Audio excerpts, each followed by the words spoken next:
Voici que le semeur sortit pour semer. Frères et sœurs, au moment où il prononce la parabole du semeur, Jésus vient de se heurter aux têtes rudes des scribes et des pharisiens, d'être abandonné par les plus enthousiastes de ses adeptes, interpellé par les disciples de Jean-Baptiste, chassé de plusieurs villages et bourgades. Triste semaille, mal avisé semeur, largement, généreusement, à pleine volée, sur les chemins durcis comme sur les terres labourées, le semeur de la parabole répand la semence. Tant de prodigalité, si peu d'attention portée à la terre qui reçoit la semence surprennent. Le semeur gaspillerait-il? Nullement. Car ce qui est tombé dans la bonne terre donnera du fruit à raison de 100 ou 60 ou 30 pour un. C'est énorme. Bonne semence et bonne terre font couple. Au propre, le semeur dont parle Jésus sème à la grâce de Dieu. Ne jauge pas à l'avance le terrain qui recevra les graines. Ne décide pas lequel retenir et lequel laisser en friche. Cette façon de semer n'est nullement rationnelle. Elle n'est pas archaïque non plus, mais une parabole n'est pas un traité d'agronomie. Celle du semeur, comme toute parabole, ne peut être entendue littéralement. Le semeur qu'elle met en scène n'est pas n'importe quel semeur.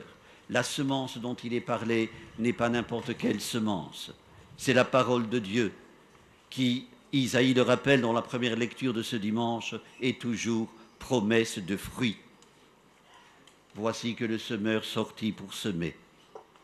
Semer, c'est-à-dire annoncer l'évangile, répandre la parole. Semer est pour le disciple une obligation. L'Église ne peut exister sans répondre au commandement du Christ, aller enseigner toutes les nations. Voici plus de 40 ans que dans son exhortation apostolique Evangelii Nuntiandi, Paul VI invitait le croyant à goûter la douce et réconfortante joie d'évangéliser. Il n'ignorait pas qu'il faut parfois semer dans les larmes. Jean-Paul II l'a répété au clergé d'Assise en 1982, « Quittez vos sacristies et sortez annoncer la bonne nouvelle ». Le pape François ne cesse de le marteler. Frères et sœurs, sortir pour aller semer est un devoir du disciple. Comment s'y prendre? À la grâce de Dieu, à la volée, sans présumer des résultats? Et certes, qui aurait pu prévoir la conversion de la femme de Samarie, l'enthousiasme de Zachée, celui des païens d'Antioche, le retournement d'Augustin, de Pascal, de Charles de Foucault? Mais ne nous voilons pas la face. Le christianisme est en train de sortir de notre culture. Le cardinal 23 rappelle que dans les années 80, 8 enfants sur 10 d'une école primaire de Paris allaient au catéchisme. Les 2 qui n'y allaient pas devaient faire une demande d'exemption. En 2007, il indiquait qu'il n'y a parfois plus qu'un seul enfant qui aille au catéchisme. C'est grave. Allons-nous nous décourager?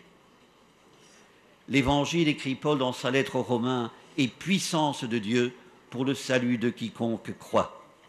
Frères et sœurs, c'est notre réconfort. À bien des titres, notre temps est comparable à celui de la Galilée que parcourait le semeur évangélique. Mais plus que jamais aujourd'hui, semer n'a rien de commun avec cet enseignement pyramidal que beaucoup d'entre nous ont connu. Il descendait péremptoire du maître sur l'élève. Il nous faut aujourd'hui témoigner d'une conduite vivifiée par le Christ. La parole de Dieu, on ne l'emporte pas au bout du monde dans une mallette, disait Madeleine Delprel.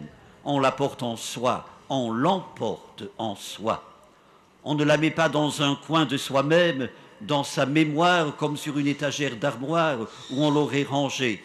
On la laisse aller jusqu'au fond de soi, jusqu'à ce gond où pivote tout nous-mêmes. Seigneur Jésus, donne-nous la grâce de semer du mieux que nous pourrons, poussés par l'Esprit Saint. Enseigne-nous à faire toutes choses à ton exemple et sous ton regard. Fais de nous des relayeurs de ton royaume. En ce dimanche anniversaire de la dernière apparition de Marie à Bernadette, demandons à Notre-Dame de Lourdes de faire de nous des semeurs persévérants et exemplaires. Qu'elle soit Notre-Dame des semailles. Amen. Prions le Seigneur.